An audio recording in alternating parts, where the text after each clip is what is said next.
Hello, my fellow YouTubers and TikTokers. Let's do a quick little experiment with little vacuum. This chamber here is at minus 27, 26 pounds. And it's got two plates hooked up on the inside, aluminum, two plates on the outside. The top one plate's going right away.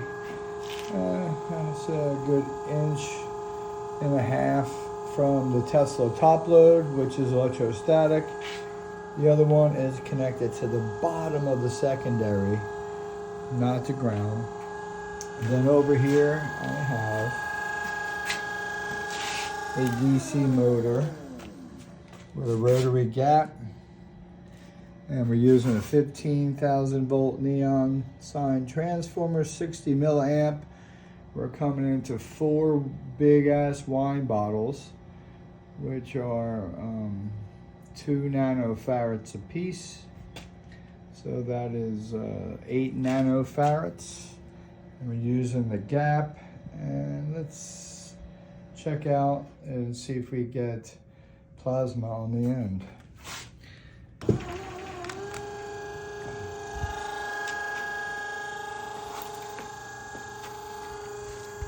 Fire in the hole.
All I gotta say is Roger Wilco.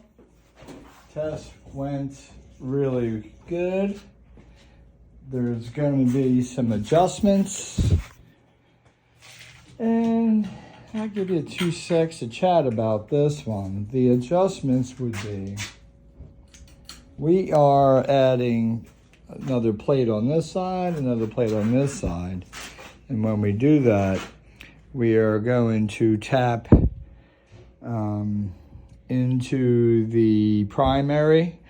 So we'll come off of this gap, and we will tap the further one here, and then we're going to come off the tail end of this primary, and we'll come to this one. And what we would have is a transverse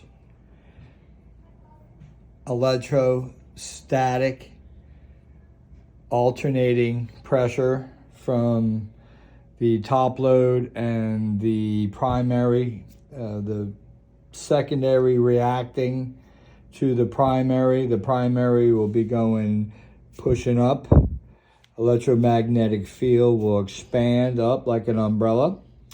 It will drive energy up through the wire, high voltage, Usually it's about 1,000 volts per turn. So a good thing would be to count an inch, how many turns, and multiply it by the distance, and you'll get how many thousand volts should be up here in electrostatics. And you can take the capacitance that's in this top load and match it on the bottom, which the capacitance on these two plates equal the capacitance on this, which is hard to believe, but these are 1/4 inch thick, and this ain't a 1/4 inch, this is thinner. So we'll have a teeter-totter between the top load and the going out of the secondary, the bottom of the secondary. And that would be your electrostatic alternating. And remember, there'll be a quartz crystal. And that quartz crystal is this one over here. That is a quartz crystal with iron on it. Imagine that. So the frequency of this iron is in this quartz. We are going to shave off or cut off a little 2 pieces of this quartz, and we're going to put it in an aluminum chamber. We're going to use 2 SIG generators, and we are going to try to find the frequency where it starts vibrating. We'll check it out with the oscilloscope, and we'll see if one crystal talks to the other crystal, which is one experiment if you want to leave your comments on that. But this will be inside the chamber. And according to Dr. Korsky's 1919 experiment, and he was experimenting with constant waves for radio, that's how they came up with crystals. He found that you can grow a crystal 50 times its size, and it becomes defiant to where it becomes weightless, and it also will carry the weight of a 55-pound weight. So we got to put it to the test. I'm really curious, and we're going to really bang it really, really good based on my Edley Scallon Tesla knowledge. And on these 2 plates that are connected to the primary are going to be electromagnetic, a strong magnetic field that's going to be going through both sides.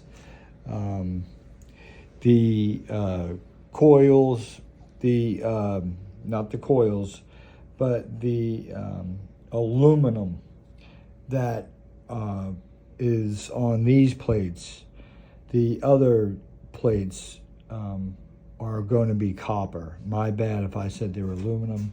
They're actually copper, so they will have a strong magnetic field. So an alternating high tension, high current, high tension, high frequency will be banging the crystal this way, and electrostatics will be alternating, and they are out of phase. And yeah, leave your comments. Shabam, shabam. No joke here, guys. Okay. Leave your comments.